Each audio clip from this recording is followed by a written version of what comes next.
At 13 minutes past midnight on March 8, 2014, Malaysian Airlines Flight MH370 lifted off from the tarmac in Kuala Lumpur.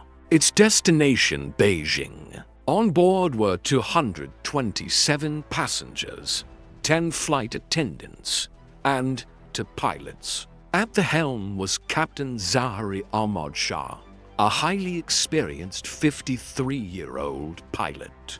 Beside him sat 27-year-old First Officer Farik Hamid, who was on a training flight. For the first 20 minutes, everything was normal. The Boeing 777 climbed steadily, reaching its cruising altitude of 35,000 feet over the South China Sea. At 1:19 a.m., as the plane was about to cross from Malaysian to Vietnamese airspace, Captain Zahari made his final, now infamous, transmission to Kuala Lumpur's air traffic control.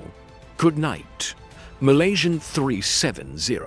Just moments later, the aircraft's transponder, the device that communicates its position to ground control, went silent. MH370 vanished from civilian radar screens. Vietnamese air traffic controllers tried to make contact, but there was only silence. Back in Kuala Lumpur, controllers initially assumed the plane had simply exited their radar range and entered Vietnamese airspace as planned. It was a fatal miscalculation. The world remained oblivious for hours. The alarm was only raised at 6:32 a.m. when the flight failed to arrive in Beijing. The scheduled landing time came and went, but the arrivals board remained blank.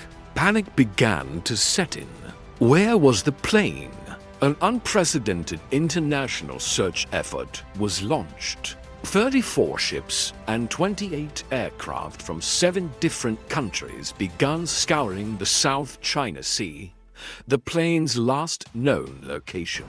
But as days turned into a week, they found nothing. Not a single piece of wreckage, not an oil slick, not a life vest. It was as if the 200-ton aircraft had simply evaporated into thin air. Then came a shocking revelation. Military radar data, which tracks objects based on their physical reflection rather than a transponder signal, showed something extraordinary. Shortly after disappearing from civilian radar, the plane had made a sharp, deliberate turn, flying back over Malaysia and out towards the Andaman Sea. At 2:22 a.m., it was spotted near the Andaman and Nicobar Islands, hundreds of miles west of its intended flight path. This wasn't a simple accident. This was a diversion. The search area dramatically shifted from South China Sea to the vast, remote expanses of the Indian Ocean.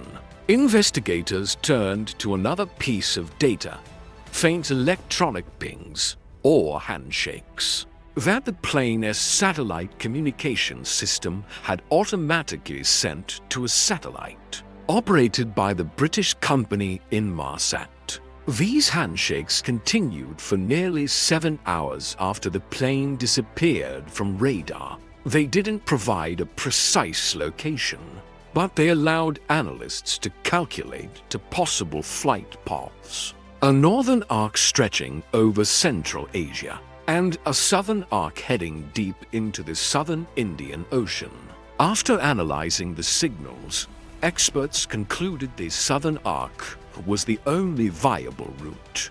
The final handshake, at 8:19 a.m. Malaysian time, placed the aircraft somewhere along a massive curve known as the Seventh Arc, a remote stretch of ocean roughly 2,000 kilometers west of Perth, Australia. This was one of the most isolated and unexplored parts of the planet. By April 2014, the initial surface search was called off. The hunt moved to the deep ocean, beginning one of the largest and most expensive search operations in history. For years, specialized vessels equipped with deep-sea submersibles methodically scanned the seabed. They spent over $160 million and covered an area the size of Greece. The underwater terrain was brutal, full of submerged volcanoes, deep canyons, and towering cliffs. But after searching 120,000 square kilometers, they found nothing. The first tangible clue didn't surface until July 2015, over a year and a half after the disappearance. A piece of the aircraft's wing, a flaperon, washed ashore on Reunion Island, east of Madagascar, thousands of kilometers from the search zone. This confirmed that the plane had indeed gone down in the Indian Ocean, and drift analysis suggested it likely came from the area of the Seventh Arc. Over the next few years, more than 24 other pieces of confirmed or suspected debris were found along the coasts of Africa. In 2018, a private American company, Ocean Infinity, launched a new search on a no-find, no-fee basis, using a fleet of advanced autonomous underwater vehicles. They scanned another vast section of the seafloor. Yet, after months of searching, they came up empty-handed. The official search was suspended, leaving the world with an agonizing question. What really happened to MH370? With the plane itself still missing, the investigation turned to the people on board, particularly the pilots.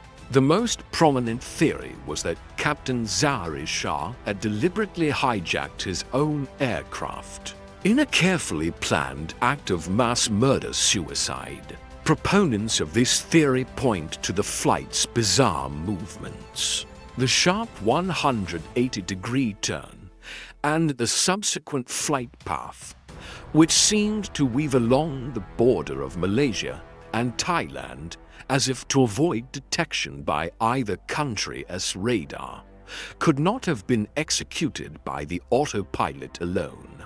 It suggested a skilled pilot was in control. Adding weight to this theory was a discovery on a flight simulator found in the captain's home. Investigators found a saved flight path that was unnervingly similar to the one MH370 is believed to have taken, ending in the southern Indian Ocean. However, the official investigation report from Malaysia found no evidence to support this. They concluded that Captain Zahari showed no signs of social isolation, changes in habits, or anxiety that would point to mental instability. His family and friends have always maintained his innocence. Another early theory focused on to passengers who had boarded the plane using stolen passports. This immediately raised fears of a terrorist hijacking. However, investigations quickly revealed that the two men were likely asylum seekers with no known links to any terrorist organizations. Interpol confirmed their identities and concluded they were not a threat. A third, more passive theory suggests a catastrophic event on board, like a fire or rapid depressurization, leading to hypoxia or oxygen loss. In this scenario, everyone on board, including the pilots, would have lost consciousness within minutes. The plane, already on autopilot, would have continued flying as a ghost flight until it ran out of fuel and crashed into the ocean. This could explain the long flight south and the lack of communication. However, it doesn't fully account for the deliberate turn back over Malaysia and the disabling of the communication systems. In the years since, countless other theories have been floated. From the fantastical involving aliens to geopolitical conspiracies involving Russia or the US military, but none have been supported by any credible evidence. Then, in 2022, a new and compelling analysis emerged from a British aerospace engineer named Richard Godfrey. He proposed a groundbreaking tracking method using weak signal propagation reporter data, or WSPR. Essentially, this technology turns the world's network of amateur radio signals into a massive tripwire system. By analyzing how MH370's flight path disturbed these signals, Godfrey, in combination with all existing satellite and aircraft performance data, was able to plot a much more precise final location. His calculations placed the aircraft's crash site directly on the 7th arc, at a depth of around 4,000 meters. Most importantly, his proposed new search area is just 40 nautical miles in radius, a significantly smaller and more manageable target than in previous searches. Furthermore, drift analysis of the 27 recovered debris pieces aligns perfectly with a crash at this specific location. The mystery of MH370 remains one of the greatest in aviation history. For the families of the 239 people on board, the lack of answers is a wound that cannot heal. Godfrey's research has offered a new glimmer of hope.